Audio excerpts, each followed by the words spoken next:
Dave Charles is known to many as the man who invented radio formats. He'll modestly say that he's just good at tweaking other people's ideas. But either way, Dave Charles is the man behind the radio sound on multiple continents, 42 countries to be specific. He'll tell you he wants the same thing he always did, for the radio formats he created to be heard. As a kid in Ancaster, Ontario, he discovered the theater of the mind via AM signals that wafted in from far away. He wondered what it was like where the voices came from.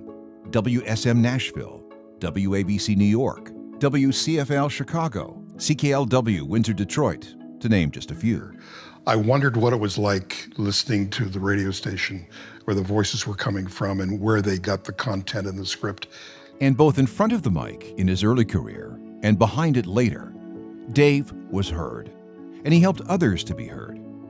Along with his radio show at CJBQ, he was dance DJ and concert promoter in Belleville, which had him booking and boosting 60s artists like The Mandela and David Clayton Thomas.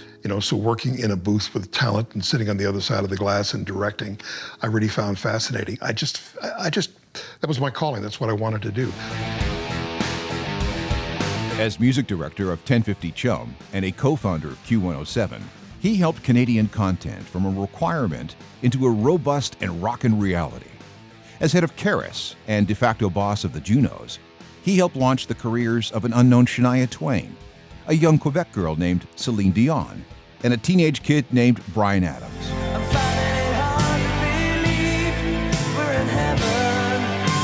These and other Canadian artists he promoted in his global radio travels.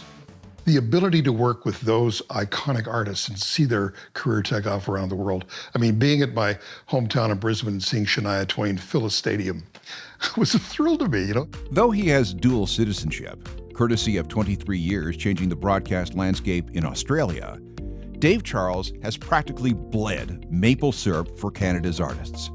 He's done it in all formats and cultures, most recently Indigenous, courtesy of Element FM in Ottawa and Toronto, featuring 35% Indigenous music content from rock, hip-hop to pop and country.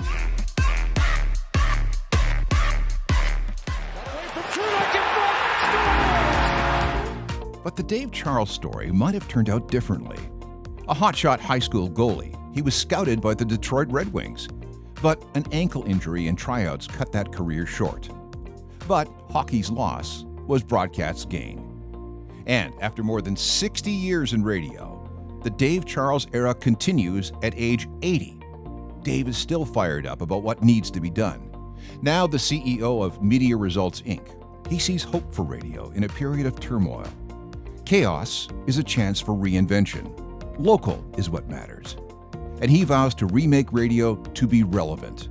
There's a new AI toolbox that he's experimenting with now.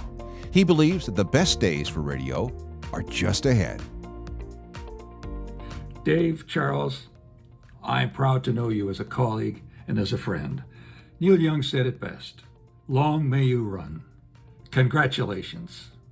For these and endless other reasons, we proudly present Dave Charles with the Allan Waters Broadcast Hall of Fame Award.